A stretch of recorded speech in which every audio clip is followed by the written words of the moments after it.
오늘 하나님께서 우리에게 주신 말씀은 요한복음 2장 23절에서 25절까지의 말씀입니다. 하나님의 말씀 함께 받들어 합독함으로 읽도록 하겠습니다.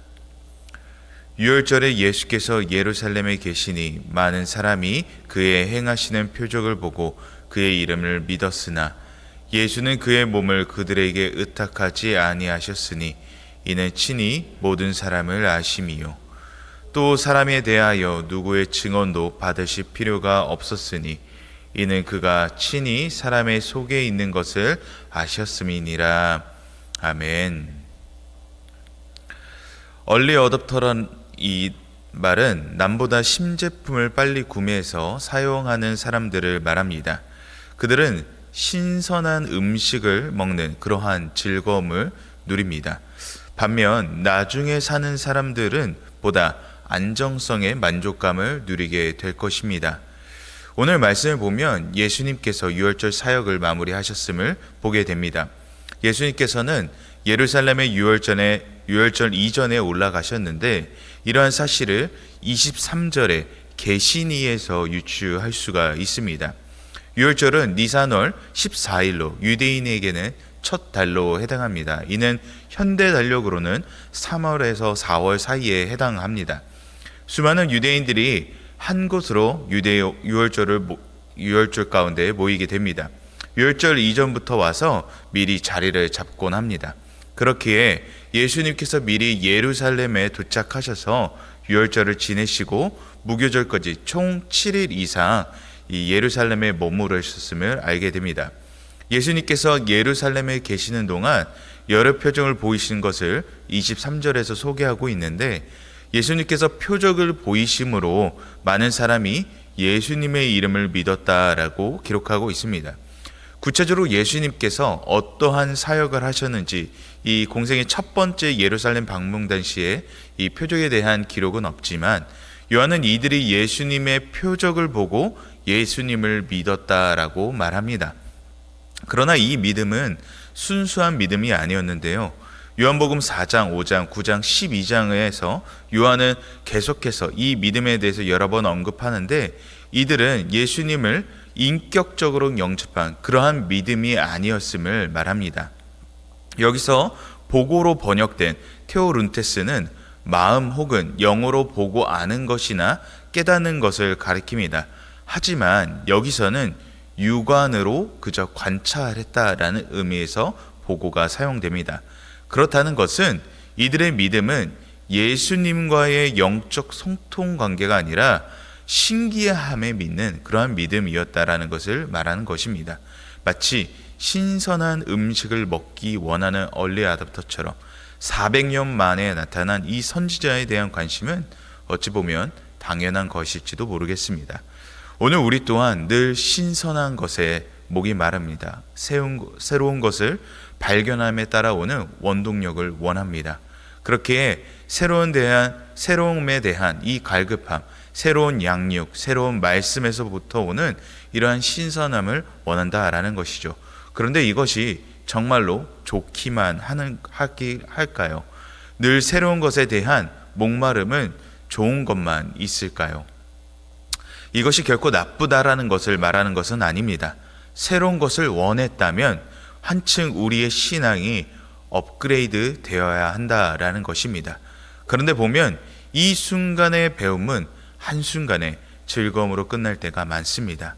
한시적으로 그러한 배움의 즐거움을 누린다라는 것이죠. 얼리 어댑터라는 것은 한층 더 업그레이드 된다라는 것입니다. 새로운 것을 경험하고 끝이 아닌 한층 더 나아가야 된다라는 것이죠. 24절에 예수님께서는 그들을 의탁하지 않는다라고 하십니다. 왜 예수님께서는 이와 같이 말씀하셨을까요? 앞서 말했듯이 그들이 주목한 것은 예수님이 말씀하시고자 하는 이 복음의 진리가 아니라 보이는 표적, 메시아가 왔으니 로마로부터 자유를, 병들고 고통받는 자들을 회복시켜 주실 것이라는 그러한 기대만을 품었기 때문이라는 것입니다. 이들이 기대한 표적들은 사실 이미 그들의 조상들로부터 계속되어 왔죠. 족장시대, 사사시대, 왕정시대, 포로시대 모두 하나님의 직접적인 표적이 넘쳐났던 시대였습니다. 그리고 그들은 그것을 보았지요. 그러나 여전히 반복적으로 보이는 표적을 그들이 보았음에도 여전히 시대마다 같은 상황을 반복하고 있는, 늘 하나님을 멀리 떠나 하는 그러한 그들의 모습을 보게 됩니다. 결국 이들은 하나님께서 보내시는 그 신뢰를 매번 저버리는 형태가 되어버린 것이죠. 예수님의 오심에 대한 궁극적 의미는 무엇일까요? 하나님과의 단절, 죄인으로 여전히 살아갈 수 없는 그 마지노선에서 더 이상 율법이나 행위로 인한 구원이 아님을 알리는 오직 믿음으로만 우리의 구원의 길을 여시는 것, 이것이 궁극적 의미일 것입니다. 그렇기에 예수님의 오심은 이제는 행위가 아니라 믿음으로만 구원하신다는, 이제는 전적인 신뢰를 먼저 보내는 것이 메시아의 오심을 상징하죠. 그러나 메시아가 왔음에도 여전히 똑같은 신뢰를 보이는 이 이스라엘 백성들의 몰상식함과 무지함은 예수님께서 의탁하지 않는다라고 이야기하고 있는 것입니다. 본문에 의탁하지 않는다는 것은 헬라어로 에피스튜엔이라고 합니다. 번역하면 맡기다, 의탁하다라는 뜻이 됩니다. 이 의미가 원래 보여주는 것은 신뢰가 바탕이 됩니다.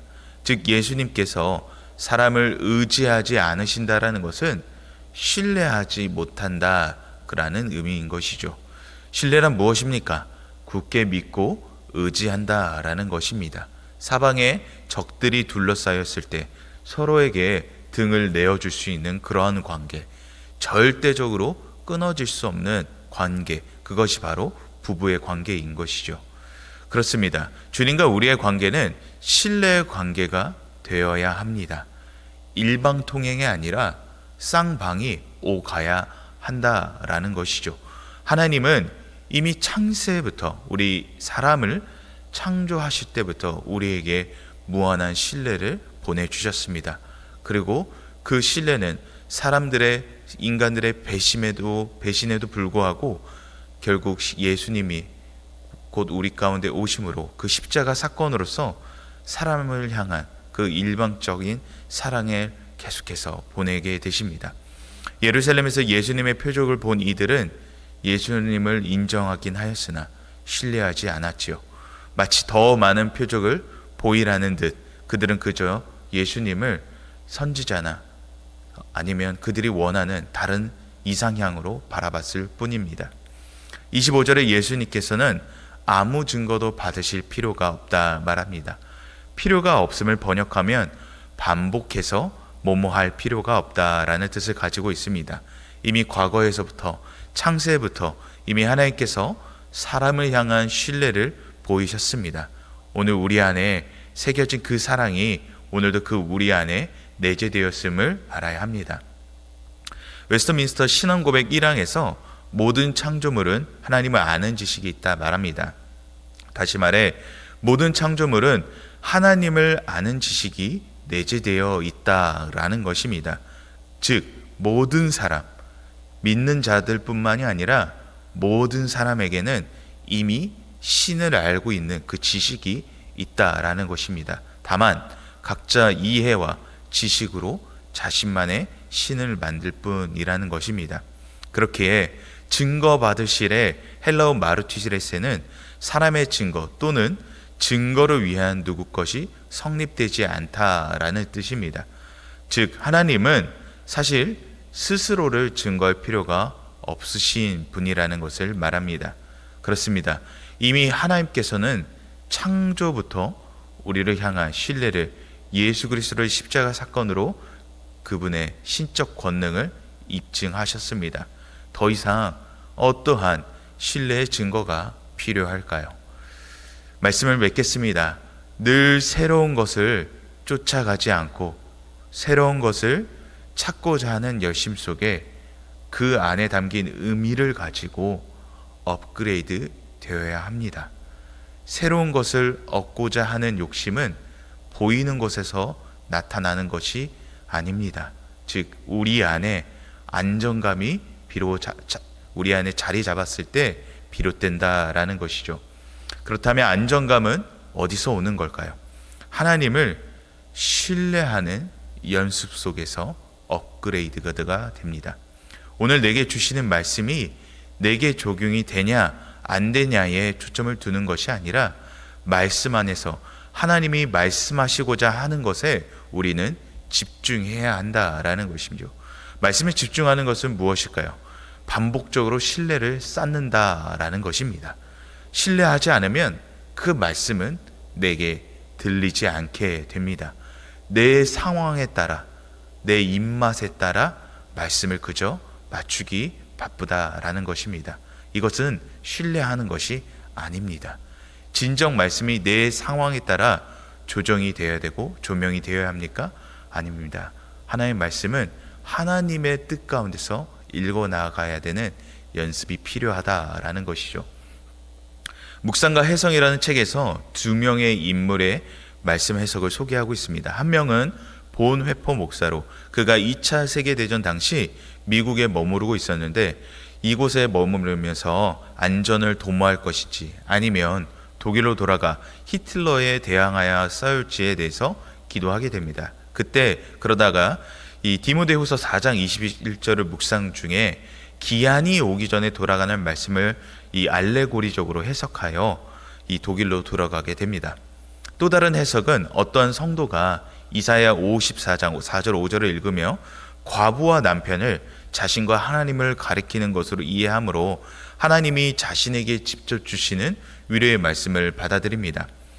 누구의 해석이 옳을까요? 분명 다른 본문이긴 하지만 본 회퍼는 목사이고 교수이기에 그의 말씀의 이해도가 월등히 높기에 그의 해석이 옳은 것일까요?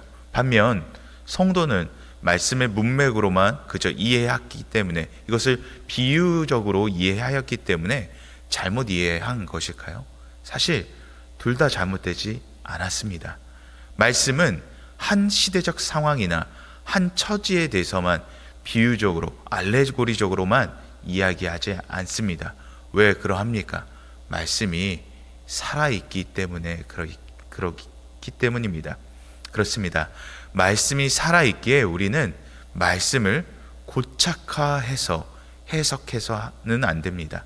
나에게 적용이 되지 않기에 그저 무시하거나 한기로 흘려서 말씀을 읽는 것이 아니라 오늘 나에게 하나님께서 하시는 말씀이 무엇인가 반복적으로 말씀을 계속해서 들여다보고 끊임없이 질문해야 한다라는 것입니다. 주님께서 나에게 무엇을 말씀하시는지 끊임없는 질문을 통해 우리는 하나님과의 이 말씀을 통해서 우리에게 주시는 그 신뢰를 형성해야 한다라는 것입니다. 이것이 바로 말씀을 바르게 읽는다라는 것입니다. 그리고 이것이 오늘 우리가 찾는 이 늘 신선함에 대한 이 갈증에 대한 해소가 될 것입니다. 한순간의 기쁨과 위로가 아니라 지속적으로 안정적으로 그 말씀이 나를 이해시키는 그 깊은 위로와 평안으로 우리를 향하게 할 것이라는 것이죠. 이것이 바로 업그레이드 됐다라는 것입니다. 그렇습니다. 말씀을 신뢰함으로 오늘 내게 주신 말씀을 받들어야 합니다. 내게 적용이 안 되는 말씀이기 때문에 그저 흘려듣는 것이 아니라 오늘 내게 직접적으로 말씀하시는 이 말씀을 하나님 내게 알려주시옵소서라는 끊임없는 씨름을 통하여서 오늘 나에게 주신 말씀을 이해하고자 노력해야 한다라는 것이죠. 정말로 놀라운 사실은 우리가 이전에는 이해되지 않았으나 오늘 이해될 때가 있습니다. 그것은 오늘 나의 상황이 이 말씀과 맞닥뜨려서 된 것이 아니라 오늘 나에게 말씀하신 이 말씀 자체가 살아있음을 이야기한다라는 것이죠. 말씀은 과거나 오늘이나 미래가 바뀌지 않습니다. 그렇다라는 것은 말씀이 살아있다라는 것을 이야기하는 것이죠. 사랑하는 성도 여러분, 그렇기 때문에 말씀을 사모함으로 계속해서 집중적으로 읽어 나아가는 연습을 해야 합니다. 말씀을 오늘 나에게 왜 들리지 않을까에 대해서 답답함으로 받아들이지 말고, 하나님, 오늘 나에게 도대체 말씀하시는 것이 무엇입니까? 주님, 내가 듣기를 원합니다. 주님, 나의 마음을 열어주시옵소서 라는 마음으로 들었을 때 그 말씀은 오늘 우리에게 향하시는 하나님의 조명이 될 줄을 믿습니다. 여러분 잘하고 계십니다. 오늘 그 믿음의 여정 속에서 말씀을 읽어 나아가는 연습을 게을리하지 마시기를 바랍니다.